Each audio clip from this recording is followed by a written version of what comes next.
Dahil sa iba't ibang issue sa mga pogo, ipinagbabawal na ng PAGCOR ang pogo hubs o yung mga pogo sa malalaking compound. Kaugnay po niyan, ano ba bang issue kaugnay sa pogo, makakausap natin PAGCOR Chairman Alejandro Tenco. Chairman, magandang umaga po sa inyo. Welcome sa Unang Balita. Ay, magandang umaga. Magandang umaga. Sir, Gayon din kay Ma'am Susan at kay Maris. opo. Good morning po sa inyo. Sir, Magandang umaga po. yung apparently you're making a distinction dito sa mga malalaking pogo at yung maliliit, ganun ho ba? Pakipaliwanag nga po itong pinasasara o pinada-downsize ninyo.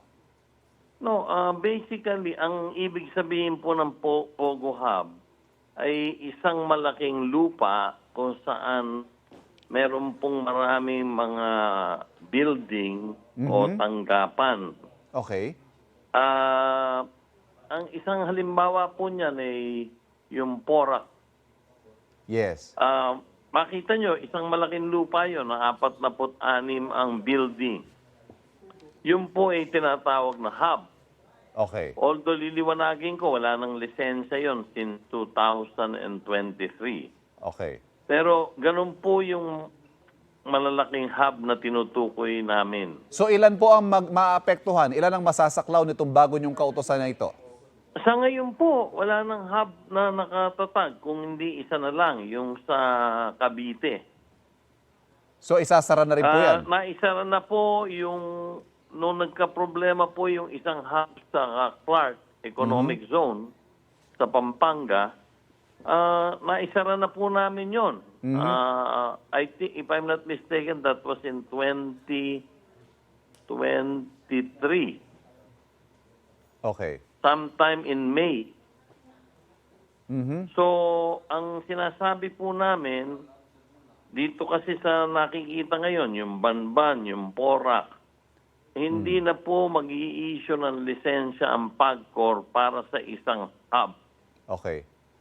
So, alin na lang ho yung mga pwede? Alin na lang ang i-issuehan natin ng mga IGL? Tawag niyo ho dyan, IGL. Ano po? Yes, IGL. Internet Gaming License. Ngayon po ay tayo ay site or location specific. Kung kwalipikado po at makapapasa sa mga panuntunan ng PAGCOR, meron pong mga binibigyan or na-renew tayong mga IGL na nasa mga building po o mga opisinang pinauupahan ng Office mga building, lessors. yes. Yes, sir. So ang nililimit po natin dito, Chairman, correct me if I'm wrong, ay yung operating space lang ng mga pogo, but the operations per se, patuloy lang. Oh, yes. Basta po may legal kayong lisensya, 43 na lang po sa pangkasalukuyan yan. Naipaliwanag ko naman sa Senado na noong nakaraang administrasyon ng PAGCOR, 298 po ang na-issue nilang lisensya.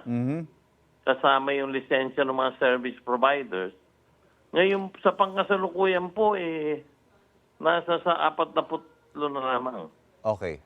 Ito hong bagong kautosan ninyo pagbabawal sa mga hubs, ilang Pilipino ho kayang manggagawa sa mga pogo maapektuhan itong kautosan ito? Paniwala ko po wala. Dahil wala na nga mga pogo hubs talaga, ano? Kansilado na po yung mga pogo hubs na dating napagbigyan. Ngayon po naman, yung sa Cavite, magiging building specific na lang po sila. Aha, okay. Chair, kaugnay po dun sa mga ibinunyag ninyo kay Attorney Harry Roque, ang sabi po niya, ang kliyente niya yung Whirlwind Corporation daw, yung kumpanyang may-ari ng kinatatayuan ng pogo sa Porac. Yung interest po ba talaga ng Whirlwind ang inilapit niya sa inyo noon? Pagliliwanag po, at ito'y binanggit ko din po sa Senado, ang dulog po sa amin ni dating Secretary Roque ay yung kaso ng isang babaeng nagngangalang Cassandra Leong. Aha. At siya po ay kumakatuman sa kumpanyang Lucky South 99. Okay. Hindi po nabanggit yung Whirlwind doon sa usapan namin. Ang dinulog po niya yung naging problema nga ni Cassandra Leong. Can you elaborate more on that, sir? Ang sabi po kasi niya, hindi raw siya naglabi ng pogo sa PAGCOR. Ano ba napag-usapan ninyo doon sa appointment na yon?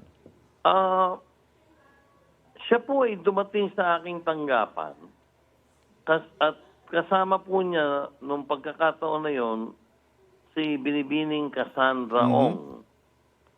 At pinaliwanag po niya na nagka-problema raw si Cassandra Ong sa isang nagngangalang Ginoong Dennis Conanan. Okay.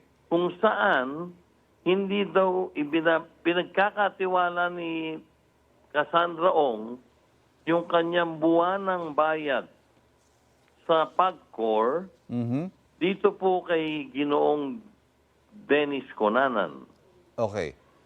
So, Unfortunately, hindi daw ibinabayad sa PAGCOR pala nung nakatanggap siya ng sulat sa PAGCOR na himigit kumulang sa 500,000 dolyares ang past due ng kumpanyang pinangangasiwaan ni Cassandra Ong, which is Lucky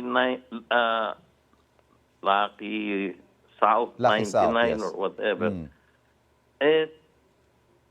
Nagkaroon siya ng arrears. Meron pa raw, may sabi pa si Cassandra Ong sa harap ito ni Secretary Roque. So yun po, Nagpapatong pa raw ng fines and penalties si Mr. Conanan doon sa buwan ng ibinabayad nila. Wala naman pong natanggap ang PAGCOR. So yun po napag-usapan, Chair, ha? No mention Yun po, of wala anything na about pong the, iba. the piece of land kung saan nandun yung pogo. Wala po yun. At permi ko po sinasabi, hindi niya po naman kami pressure, nakikiusap po siya ng mga pagkakataon na yun. Okay, at least malinaw po. And there was no mention about whirlwind. Yes. Wala pong, hindi po kasama sa usapan yun. Apo, malinaw po, malinaw. Chairman, maraming salamat po sa panahon binibigay ninyo sa Unang Balita. Thank you, sir. Good morning. Maraming salamat din po sa pagkakataong makapagpaliwanag at magandang umaga po sa inyong lahat. Gayon din sa inyong mga nakikinig na mga fans ninyo. Nakausap po natin PAGCOR Chairman Alejandro Tenco at sisikapin po namin kunin ang pahayag ni Attorney Harry Roque tungkol sa mga nabanggit tungkol sa kanya.